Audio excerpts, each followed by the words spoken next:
Welcome to Just Be Kind. I'm your host, Matthew Plattner. On today's episode, we're going to talk about the dark side of SSRIs, or what are known as selective serotonin reuptake inhibitors. Terrible with that. I want to talk about why we become what I like to call emotional zombies and what we can do about it. All right, so what do I mean by the dark side of SSRIs? It's this emotional, what they call emotional blunting is the word I found for it in my research. And I was originally going to come on here and be like, how many people have dealt with this? Because I know for me it was a nightmare. Good Lord. But I originally wanted to see if it was just me because I don't know. I've never had this medication before. I'm a whole new experience.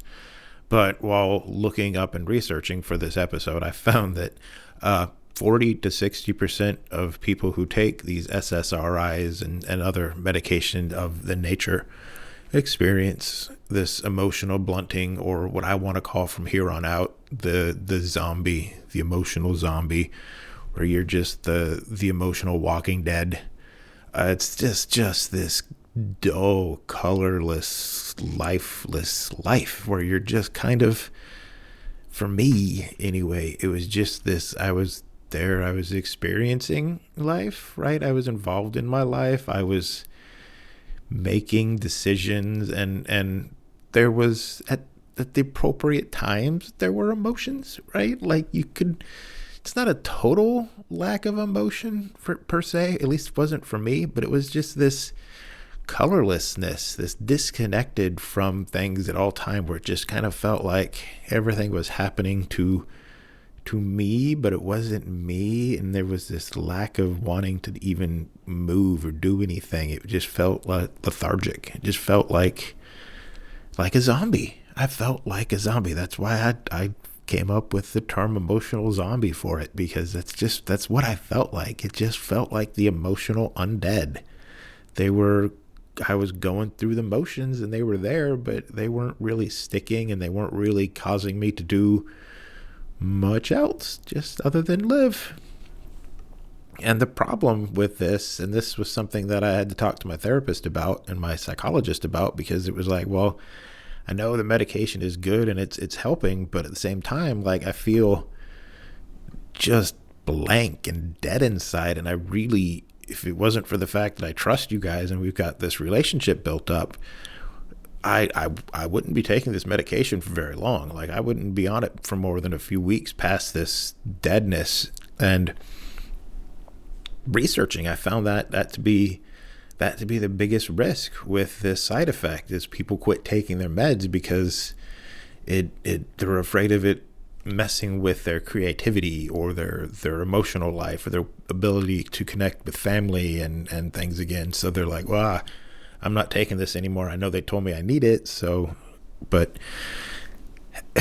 that's side note for a minute. That's why it's so important, guys, to find a good therapist that you can connect with, somebody that you trust, somebody that you have a relationship with, that you trust, because you can't really know, but you trust is going to lead you in a path that's going to be best for you, or is at least going to attempt to do so, right? They're not going to try to steer you wrong based on your own ideology and beliefs and whatnot. So that's, for me, that's why I kept taking the meds, because I found a psychologist and a therapist who did help me kind of understand the risks and understood my side of it as well. So anyway, side note to that, find a good therapist, guys.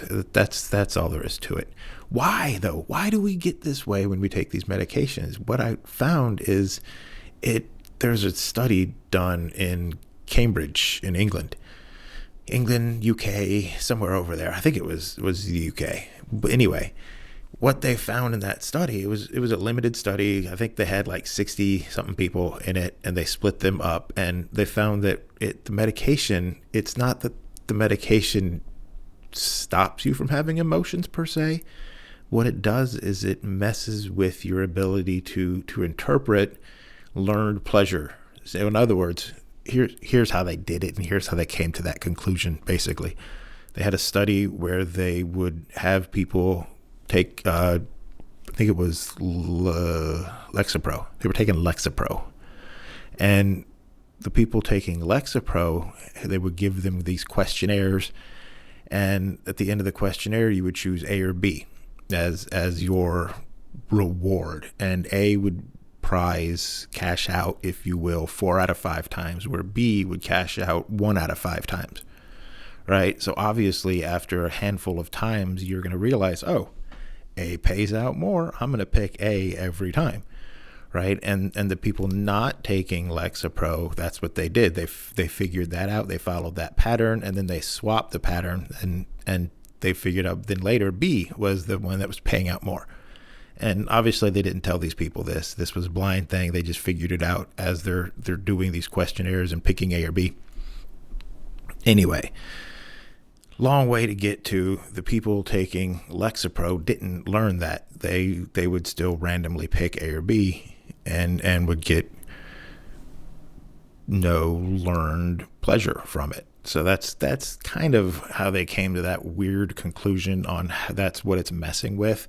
There's very little science and research done on this emotional zombiness, emotional blunting, from what I can find, because they don't know what's causing it, and they don't know how to stop it other than messing with your medication. So that's kind of what all of the research I came up with says to do when you're feeling this emotional zombiness is talk to your therapist, talk to your doctor, talk to your psychologist, talk to somebody, let them know how you're feeling, let them know how you're not feeling, and get them to mess with your medication. It could be as simple as dropping the dosage a little bit, could be something as simple as changing the medication itself, or dosage types, maybe something in your diet could be doing it. There's a lot of things that are hard to predict. So it's best to find somebody who you trust. Again, going back to that idea, is find a therapist you trust and then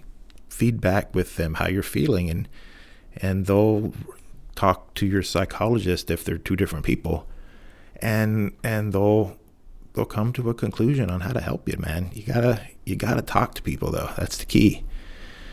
So as little research as I could find on this topic, basically, guys, it's not something you're dealing with alone. If you're dealing with this emotional zombie state where you're just kind of going through life colorless and lifeless, you're not alone.